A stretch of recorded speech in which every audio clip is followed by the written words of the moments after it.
when several evil men attacked a young girl deep in a secluded forest. They thought that they would be able to get away with their heinous crime, but what they didn't expect was who would come to her rescue. The identity of the girl's saviors will shock you to your core. This story takes place in the beautiful city of Cosenza in Italy. Antonella was a beautiful girl who had recently turned. She was strong and independent and lived with her elderly grandma. She had sadly lost her parents in a car accident at a very young age, so her grandma was kind enough to take her in and raise her as best she could. Luckily, her grandma had previously had 3 daughters, so she was used to raising girls. While other children may have been affected by the trauma of losing their parents, Antonella adjusted fairly well. She was always a quiet, polite, and conscientious child, and was steadily growing up to become a friendly and beautiful young woman with a good heart. The area in which Antonella lived was pretty quiet, but all the people that lived there were friendly, and it was a real close-knit community. The city was surrounded by lush forests, and it gave the whole place a very natural look. However, as beautiful as the forest was, the residents of Cosenza tried to keep away, as there were wild, vicious, and dangerous animals that lived in there. There were stories of people wandering into the forest and never returning, and all the children of the city, including Antonella, were instructed never to venture into the wild place. It was not safe. But something drew Antonella to the forest.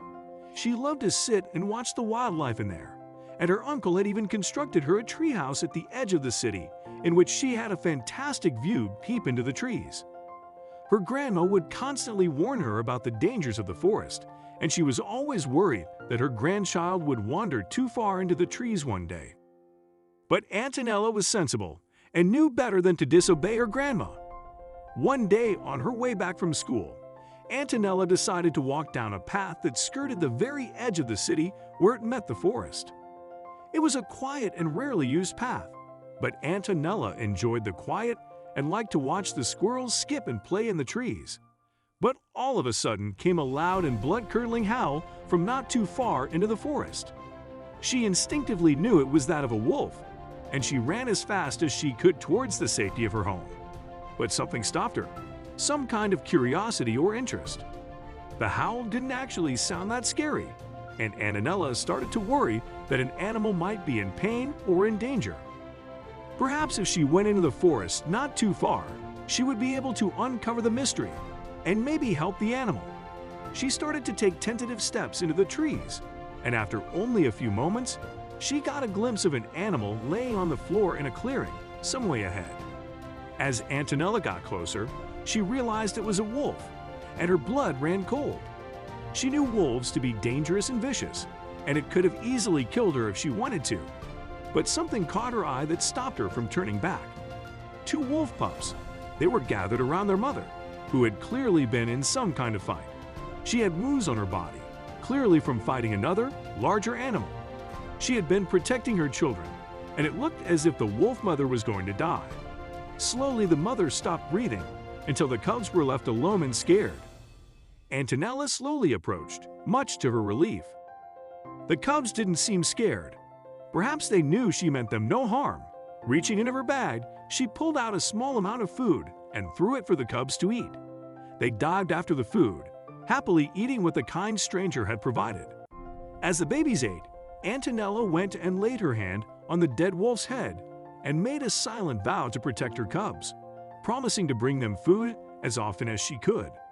But Antonella could not take the puppies home with her. Not only would they be away from their natural habitat, but Antonella's grandma would know that she had disobeyed her orders. Still, she was worried that without their mother's help, the cubs would surely die. So Antonella came up with a plan. She would take them back to her treehouse and keep them there. They would be safe there, and she could easily look after them.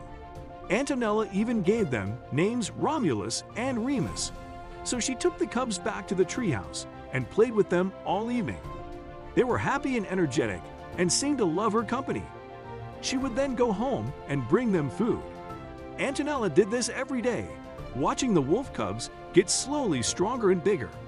This went on for months, and Antonella considered the beautiful animals to be her friends. Despite what she had always been led to believe, the wolves were friendly and sociable. They enjoyed the company of Antonella, and they even started to act more like dogs than wolves. Their tails would wag when they saw her coming, and they would yap and roll around on the floor after she fed them their favorite meals. It really was a partnership made in heaven. One day, when she was walking to the treehouse, Antonella suddenly became aware that some men were following her. As she started walking faster, the men started to run until Antonella was sprinting away from them. Clearly, these men had bad intentions. Just before she reached her treehouse, though, the men caught up with Antonella. They threatened her with a knife and dragged her into the forest, where they could enact their evil and insidious plan. The men led her deep into the trees, where they threw her on the ground. The young woman was on her knees before them and scared to death.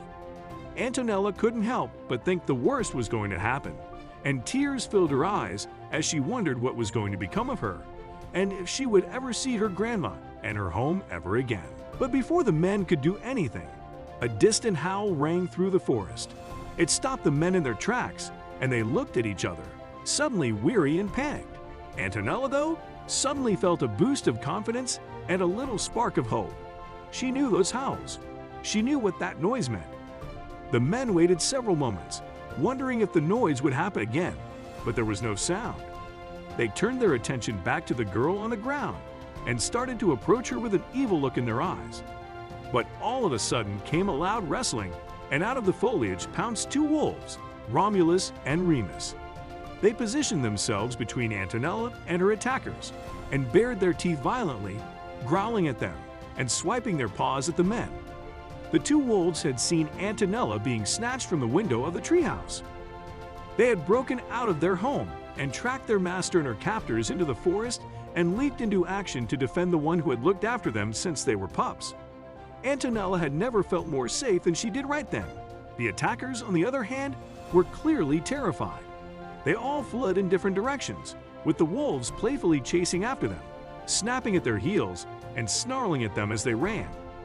The men would not only never think of trying to commit such a horrible act again in their lives, but they would never come close to approaching the forest again in fear of being attacked by these vicious wolves once more.